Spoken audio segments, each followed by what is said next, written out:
It's so super sad to think about what happened to me. Because it's literally like this ex of mine wanted to make sure that the world didn't care about me so he can do what he wanted to me. And nobody would care to investigate it. They wouldn't care to look into it. They wouldn't care because they painted such a bad image of me. But when God steps in, all of the deceit shall fall to the ground. Be careful about that person that runs to make sure nobody cares about that other person.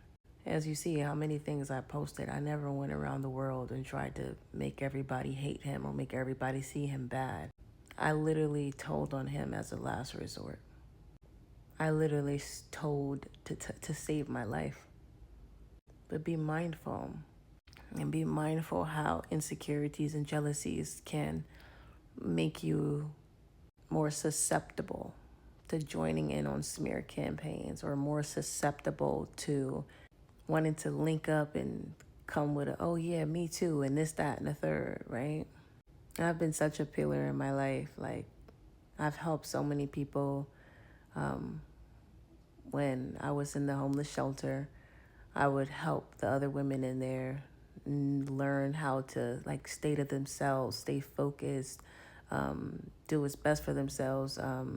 Some of them were working 1,000 hours. Others of them were in mental health spaces where they couldn't work and just showing up for people. If you watched my page for a long time, you know that I was doing like life coaching and readings and stuff like that. So helping them helped me like walk deeper on my journey and my path with God and like who he's developing me into being, because I'm a humanitarianist. That's just who I am at my core. But I've helped with so many different things, doing their hair for them, you know, because they couldn't afford it, doing nails.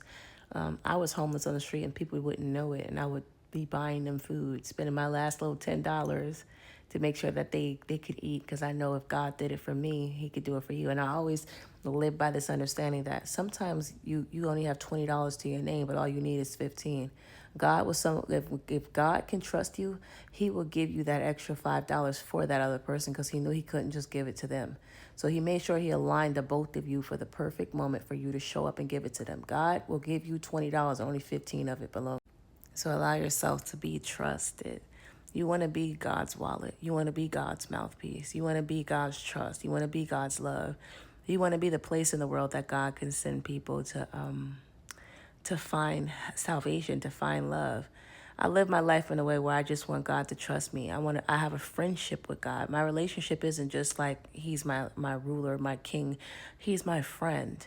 And in us having a friendship, I need to make sure that it's not only me that can go to him and trust he'll be there, but that he can come to me and trust that I'll be there. I'll be obedient. I'll be honest. I'll be help.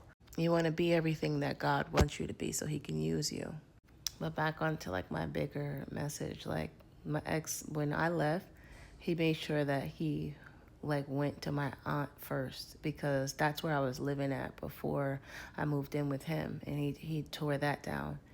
And then he went, I guess, and spoke to like my father's side of the family and those who he knew from that side, because he had their phone numbers, and then tore that down. Like he made sure he tore down everywhere I could possibly go. Like it was this big thing. And it's like, long story short, don't be so willing to always take in and believe a smear campaign. Always question the motive. Like if like it I just that's why you have to become informed in this world too. You have to watch certain things. You have to make sure you feed your mind with certain information so you know what you're looking at when you're looking at it. Only a narcissist would make sure he went to the specific places that I could have went to for help. The places where I could have went to find shelter, he made sure he tore those down so I couldn't go to these places for help. Like I couldn't go to hospitals and doctors at this point. I couldn't go to the police. I couldn't, like, he made sure he destroyed help. But God, but God, but God, but God, but God, but God, but God. It's a but God situation. I done got to worry about a thing because God has my back. He didn't bring me this far to bring me this far. And who knows what karmic backlash that person has experienced since we left, if that's what has happened with this person. Because I don't know what made all these people poke their chest at me. But whatever it is, that's between him and God. Good always wins. We learned that from when we were younger. Every TV show, every movie, every cartoon, every Bible story, every verse, every chapter, good always wins, even if you go through a Job season.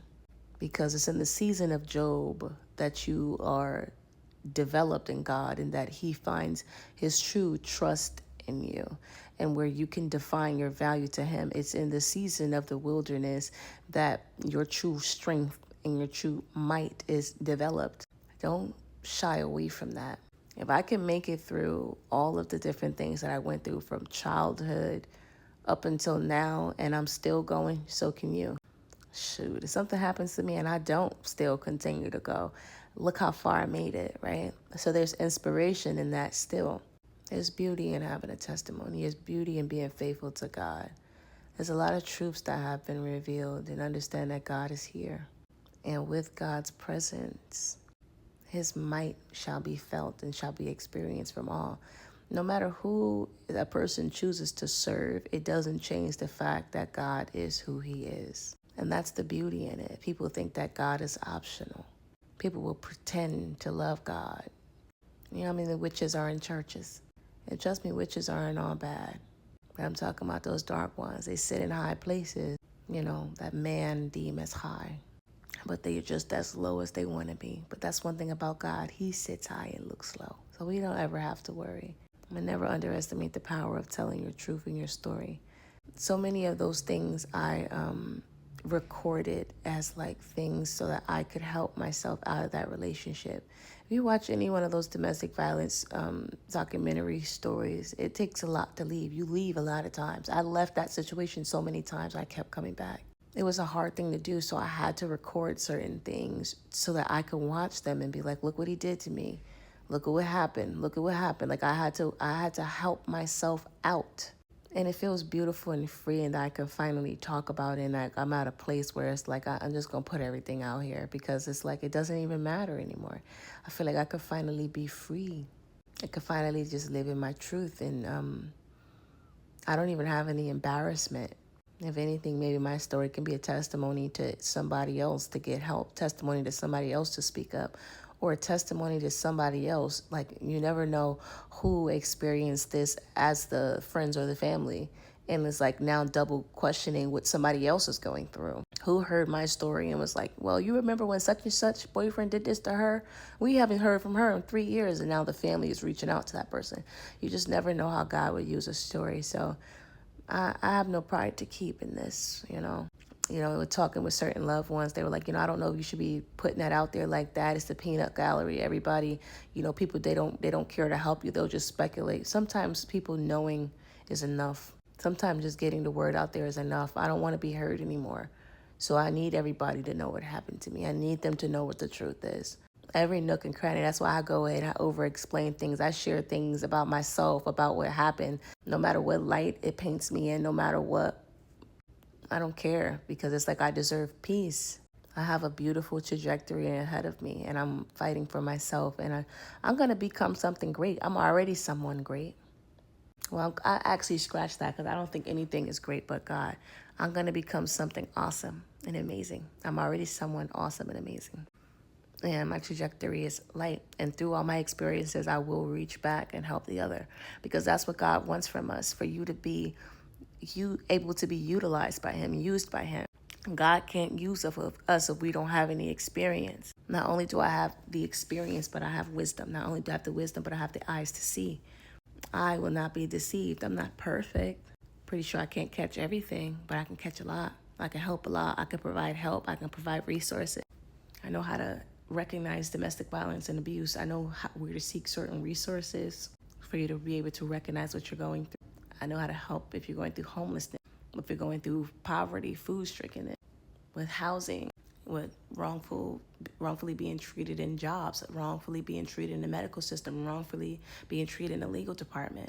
I have so much experience. It's like I'm just a walking help. And I'm grateful that God chose me to use, even